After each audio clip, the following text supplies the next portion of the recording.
Bienvenidas y bienvenidos a esta videoclase denominada Diseño de experiencia formativa basada en telepráctica en fonoaudiología. Espero que estas dinámicas y estas estrategias puedan ser aplicables a las distintas disciplinas, porque la telepráctica, la telesalud, es una disciplina transversal que desde hace algunos años se está implementando en el país, con más fuerza. Se implementó en el año 2020-2021, pero que hoy día tiene la posibilidad de quedarse y entregar soluciones a muchas personas que no necesariamente se encuentran en tu misma ciudad. Mi nombre es Felipe Arellano, soy fonoaudiólogo, magíster en tecnología educativa e innovación y docente de la Universidad San Sebastián. Y hoy vamos a compartir algunas experiencias principalmente relacionadas a una breve introducción del concepto de telepráctica. Luego vamos a hablar de las modalidades y dinámicas de participación en esta disciplina, los beneficios, limitaciones y oportunidades que se presentan al ejercer la telepráctica, algunas consideraciones generales que debemos contemplar al momento de ejercer, utilizar imágenes, videos o cualquier material de tipo audiovisual. Vamos a preparar una sesión y vamos a revisar algunos aspectos a considerar en toda la planificación del diseño de la telepráctica asistencial docente. Espero que les sea de mucha ayuda. En primer lugar, les quisiera comentar que la telepráctica es la aplicación de la tecnología de las telecomunicaciones para la prestación de servicios profesionales a distancia mediante la vinculación del profesional de la salud para la evaluación, intervención o consulta, y que además permite la continuidad de la atención cuando las sesiones personales o las sesiones sincrónicas no son factibles. Tenemos algunas modalidades que vamos a identificar. Una modalidad que puede ser sincrónica, donde el paciente o el usuario se relaciona directamente con el terapeuta o con el profesional médico, o de manera asincrónica, donde por ejemplo yo le entrego la información de manera escrita y el paciente después la lee, o le envío un video y el paciente luego lo ve. Pero estas modalidades, si bien parecen ser muy comunes, la realidad es que no se utilizan tanto o lo hacemos más bien en la presencialidad. Tenemos la posibilidad de que estas modalidades de telepráctica se ejerzan en la cotidianidad. Pensemos, por ejemplo, en una atención de un médico con un paciente de manera sincrónica, donde el paciente le está contando inmediatamente su sintomatología y el médico puede tomar una decisión. O de manera asincrónica, por ejemplo, como se implementa en la Estrategia Nacional de Telesalud, donde el paciente registra su sintomatología y luego el médico lo contacta para darle alguna alternativa o alguna solución. Y también tenemos una modalidad híbrida que puede mezclar sesiones que sean contacto en directo con sesiones que sean de manera asincrónica. Estas modalidades es importante mencionar de que no solo se dan entre terapeuta y paciente o entre médico y paciente. Las modalidades de trabajo también pueden ser sincrónicas entre médico y terapeuta. Pueden ser sincrónicas entre un profesor de un colegio y un fonoaudiólogo o un terapeuta ocupacional, por ejemplo, y asincrónicas de la misma manera. Vamos a distinguir dinámicas de participación, que es un poco lo que les estaba introduciendo. Podemos tener un terapeuta de un usuario, un terapeuta de una familia y un usuario, profesor y estudiantes, terapeuta médico o reuniones de equipo. Esto no es tan novedoso, porque nosotros lo hemos realizado permanentemente en todas las disciplinas de los colegas que están aquí presentes. Vamos a distinguir algunos beneficios de la telepráctica. En primer lugar, la telepráctica, al poder prestar servicios a distancia, ayuda a generar o asegurar un tratamiento que es consistente y que es constante, porque muchas veces la gente por problemas económicos no puede desplazarse, por problemas climatológicos o porque su conexión terrestre no es la adecuada. Pensemos en las personas que viven en islas en el sur de Chile. Se promueve además la participación de los padres y o de los cuidadores. La telepráctica no solamente se aplica para niños, también puede aplicarse para adultos en cualquier contexto. Promueve además la transferencia de habilidades funcionales en un entorno que es natural del niño o natural de la persona, ya que, por ejemplo, en el caso de los niños, no hay mejor lugar para poder desarrollar estimulación del lenguaje que su propia casa. El modelo además puede ser más flexible. Esto va a poder permitir que el niño, por ejemplo, un día se conecte desde su cama, otro día se conecte desde el living de su casa, otro día que haya un día bonito, por ejemplo, se pueda conectar desde el patio, y además va a poder permitir naturalizar mucho más el trabajo que se está realizando. Luego, tenemos otro beneficio, que es que proporciona un mayor acceso a profesionales que sean capacitados, ¿Cuántos de ustedes que están aquí presentes han desarrollado, por ejemplo, una habilidad específica de trabajo en algún área de desempeño, por ejemplo, en el área ocupacional o en el área de la voz o en el área de la geriatría, por ejemplo, y están en Valdivia? Pero resulta que en Futrono no hay un especialista como ustedes pueden prestar ese servicio a distancia. Algunas de las limitaciones tienen que ver con falta de instrumentos estandarizados. Nos falta mucho estudiar respecto de cómo garantizar una evaluación rigurosa o normada vía telepráctica. No tenemos tanta legislación y regulación. Más bien nos manejamos por las recomendaciones que entrega la Organización Mundial de la Salud. El manejo tecnológico de la gente no siempre es el adecuado. En muchos casos uno infiere que pueden utilizar bien un celular y que cómo no se puede conectar, por ejemplo, pero resulta que eso puede ser muy complejo y también va dentro como de los pasos que hay que seguir luego cuando planifiquemos. Las oportunidades que tenemos en la telepráctica son múltiples. En primer lugar, podemos utilizar juegos de interés del usuario y recuerden que en Internet hay de todo un poco y compartir la pantalla es bastante fácil. Podemos hacer descripciones detalladas, fomentar la comunicación offline para que podamos mantener el vínculo los días que no hayan sesiones sincrónicas, por ejemplo, considerar los materiales que vamos a utilizar, aumentar la creatividad y la flexibilidad, mantener la calidad de las sesiones es muy importante. Porque no porque sea una sesión virtual voy a disminuir la calidad de lo que entrego o las preguntas que realizo. Puedo aumentar la conexión de padres e hijos y eso es muy importante porque como ellos son los coterapeutas y las personas que van a estar en la casa ejerciendo las acciones que tú necesitas realizar como terapeuta, entonces también generas una dinámica de participación mucho mejor. Tienes la opción de dividir la sesión en dos partes. Esto no muchas veces lo podemos realizar en la presencialidad, dado que implica costos para la familia y ajustes de las agendas que no siempre son de tan fácil acceso. Podemos realizar tutorías, ajustar los ambientes si es que es necesario. ¿Por qué? Porque cuando estamos en la consulta presencial, ¿cierto? De un centro clínico, por ejemplo, no tenemos la opción de ver cómo es su casa y de decir, por ejemplo, apague la tele ahora porque estamos comiendo o porque estamos conversando. O ese mueble de ahí tiene demasiados juguetes y por lo tanto va a interrumpir el trabajo que vamos a realizar. Es muy importante el inicio de la sesión, pero por sobre todo es importante el previo, el antes. Recuerden, cada vez que han viajado en avión se entregan las instrucciones de seguridad al comienzo, independiente de la cantidad de veces que hayas viajado. Y es muy importante que antes de iniciar la sesión nosotros verifiquemos nuestra conexión de Zoom o de Meet o de la plataforma que estemos ocupando para ejercer la telepráctica. Informemos a las familias, incluso si es necesario generar tutoriales, por ejemplo, para personas de tercera edad. Tenemos que establecer una reunión inicial. En esa reunión inicial nosotros vamos a establecer acuerdos con las familias, explicar los horarios, explicar las dinámicas de participación, explicar, por ejemplo, si es que la sesión se puede grabar o no, y todo eso debe quedar registrado en un consentimiento informado que protege al usuario y nos protege a nosotros. Para evaluar si es necesario podemos tomarnos de 2 a 3 sesiones. Es importante que enviemos un informe timbrado y firmado y establezcamos las derivaciones pertinentes para este proceso.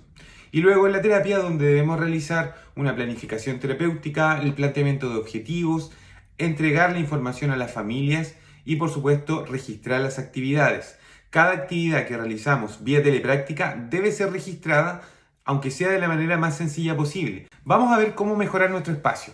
Nosotros sugerimos por lo general iluminación de frente para que nuestra cara se vea completa, una cámara con un enfoque panorámico, un monitor de frente, por ejemplo si vas a usar tu computador que esté a la altura de tus ojos o a unos 30 grados aproximadamente, idealmente que tengas micrófono, un fondo liso y un espacio para poder movilizarte en el caso de que lo requieras.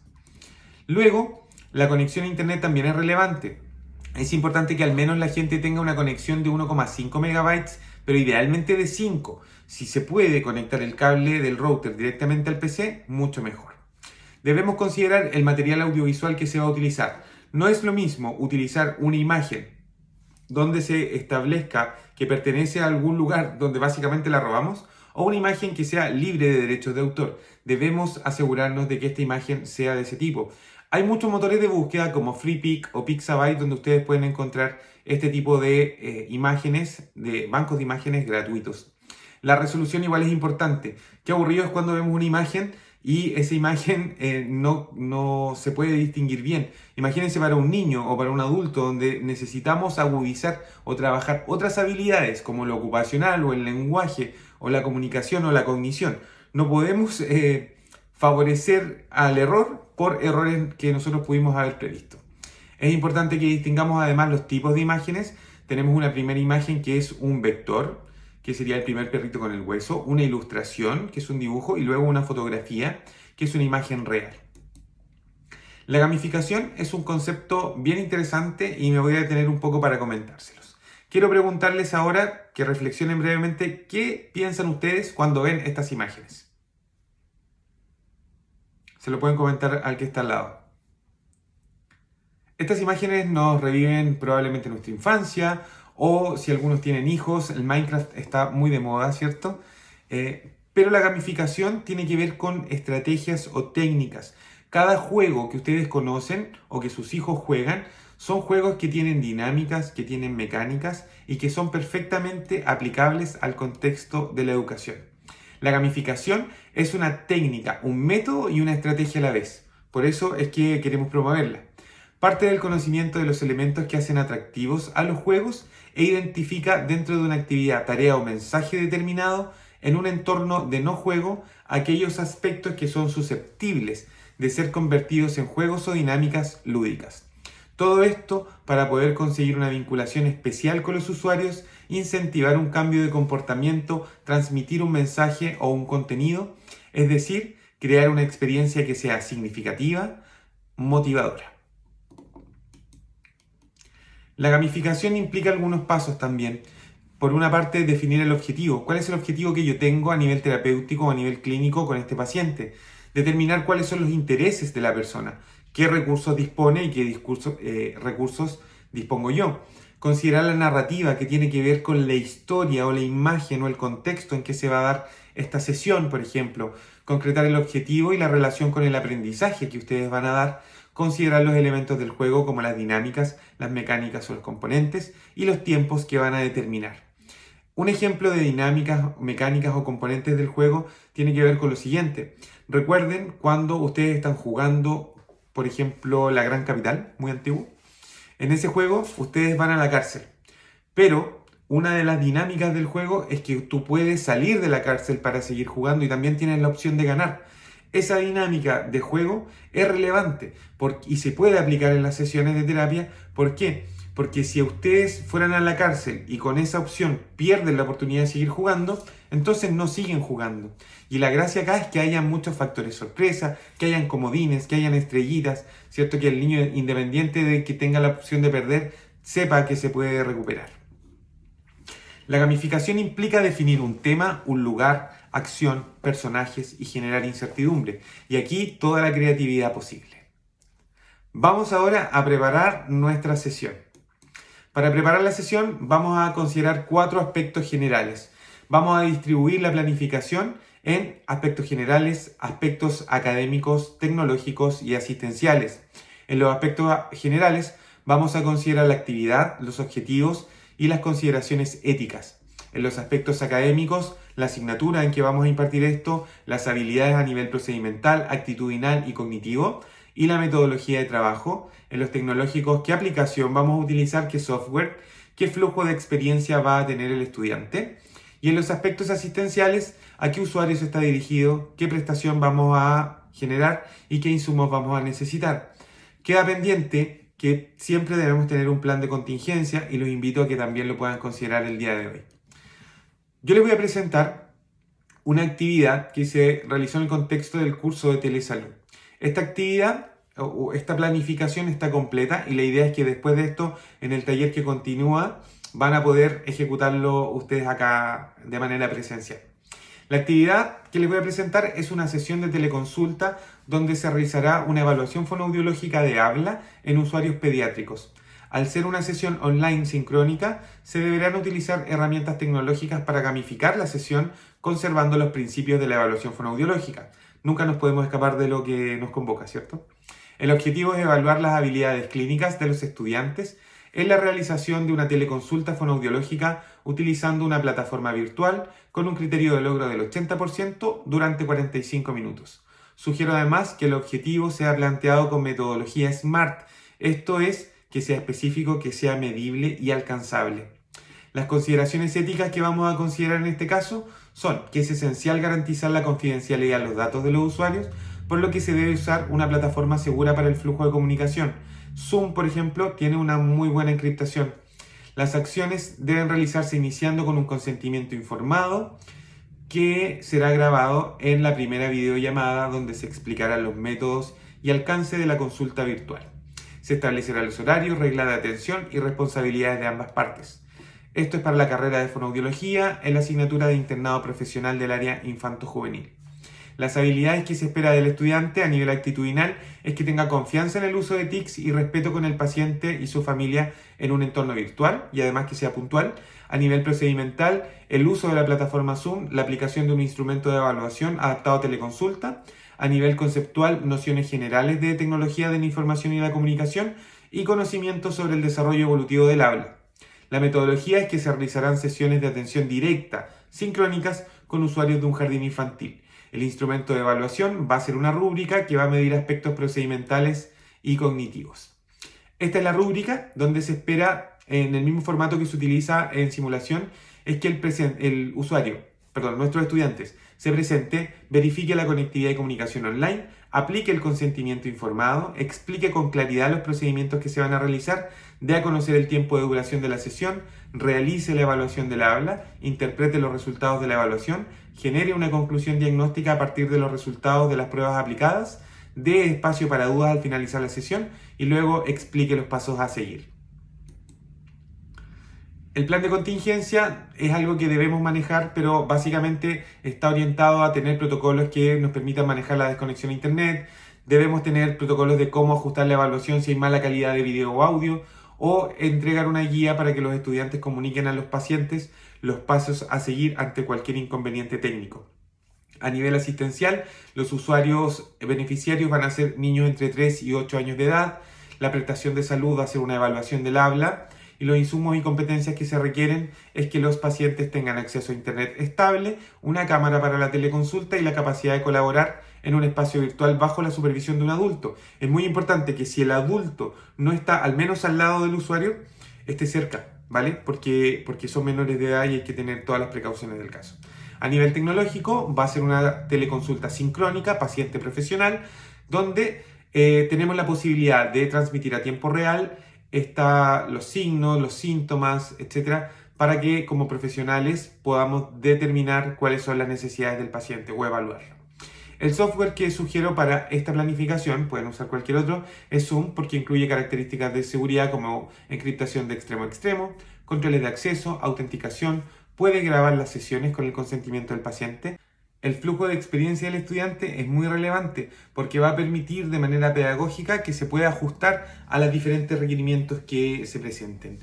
Va a haber una presentación inicial donde el estudiante se presenta al paciente y a la familia, es importante mencionar el nombre, una verificación de la conectividad para asegurar que la conectividad de ambos esté funcionando adecuadamente, una solicitud de un consentimiento informado donde se expliquen claramente los procedimientos a seguir, la duración estimada de las sesiones y el tiempo del tratamiento, por ejemplo, una realización de la evaluación del habla, donde se lleva a cabo la actividad dura, digamos, de la carrera o de la disciplina, y luego la interpretación de resultados para entregar el feedback inmediato a los usuarios que lo están solicitando.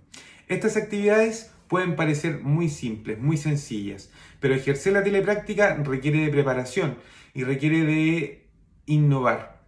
Creo que es muy importante además mencionar que un corazón entusiasta encuentra oportunidades en todas partes y los quiero invitar a que con mucha apertura de mente podamos crear buenas sesiones y fomentar la telepráctica, porque se nos abre un tremendo mundo, tremendas oportunidades para poder ayudar a otras personas de otras partes y para poder desarrollarnos en nuestras propias disciplinas y explotarlas en todo el mundo. Les quiero compartir por último este QR que es de una consulta particular que tengo junto a una colega, que es de Espacio Sinergia, y ahí está mi correo y mi teléfono por cualquier duda que puedan tener. Muchas gracias a todos y espero que estén disfrutando de este taller.